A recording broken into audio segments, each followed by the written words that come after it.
সুরমা কেন্দ্রে শান্তির ওখানে যে একটা শান্তির বাজার এলাকা বোধহয় খুব সম্ভব, সেখানে যেভাবে কালকের যে স্ট্রাইক ডাকা হয়েছিল সে কেন্দ্র করে সেখানে যেভাবে ওনাদেরকে মানে আহত করা হয়েছে আপনারা সবাই জানেন। কালকে টিভির পর্দাতেও আমরা দেখেছি, সোশ্যাল মিডিয়াতেও দেখেছি। তো কালকে আমাদের লোক এসে দেখা গেছে, আমি নিয়মিত সারা রাত্রই মনিটরিং করছিলাম, যা যা নির্দেশ দেওয়ার আমি দিচ্ছিলাম। তো আজকে এখানে এসে দেখলাম আমি সত্যি এটা অবর্ণনীয়। আর এইভাবে মানে ডান্ডা নিয়ে, রড নিয়ে, তারপরে গুলতি নিয়ে যেভাবে আক্রমণ, এটা আন্দোলনের নামে একটা কলঙ্ক। মানে ইভেন যা শুনলাম ছিনতাই পর্যন্ত করা হয়েছে, গলার হাড় নিয়ে গেছে ইত্যাদি। এটা কোন ধরনের মানে আন্দোলন আমার মাথায় ঢুকলো না। তো যা করার পুলিশ এবং যা করবে আমি তাদেরকে বলে দিয়েছি, আইনের কাজ করবে এবং তাদের শাস্তি অবশ্যই হবে, এতটুকু আমি বলতে পারি। না, এখানে তো আমি 3 জনকে দেখলাম, আরও অনেক লোক আছে যারা ওইখানেই ট্রিটমেন্ট পেয়েছে।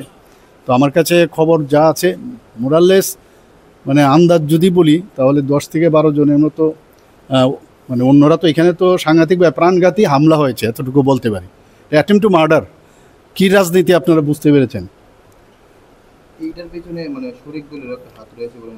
না, এর মধ্যে তো আমি তো কালকে বলেই দিয়েছি। কালকে তো আমার যে অলরেডি সোশ্যাল মিডিয়াতে আমি বলেই দিয়েছি, আমি টুইটও করেছি, ফেসবুকে আমি দিয়েছি যে কারা যুক্ত।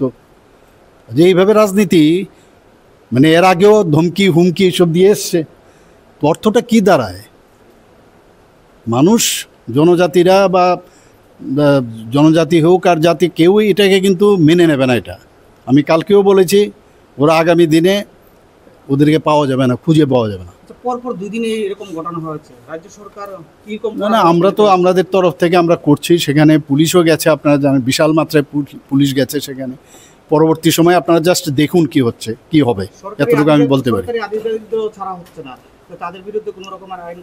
আইনগত তো হবে, আমি তো বললাম তো, সেগুলো অলরেডি তৈরি হয়ে গেছে এবং হবে, এবং এইভাবে চলতে দেওয়া যাবে না। Under pressure for this, they are trying for a pressure technique, it seems. That pressure will be diminished. That pressure will be diminished in due course of time. একটা কোশ্চেন, এই যে ষড়যন্ত্রের অভিযোগ আপনি এনেছেন বারবার, ষড়যন্ত্রটা কি আভ্যন্তরীণ দলীয় নাকি বাইরে? না, সেটা তো এখন আপনি যদি ওপেনলি আমাকে বলতে বলেন, ষড়যন্ত্রতে everything it covers. Thank you.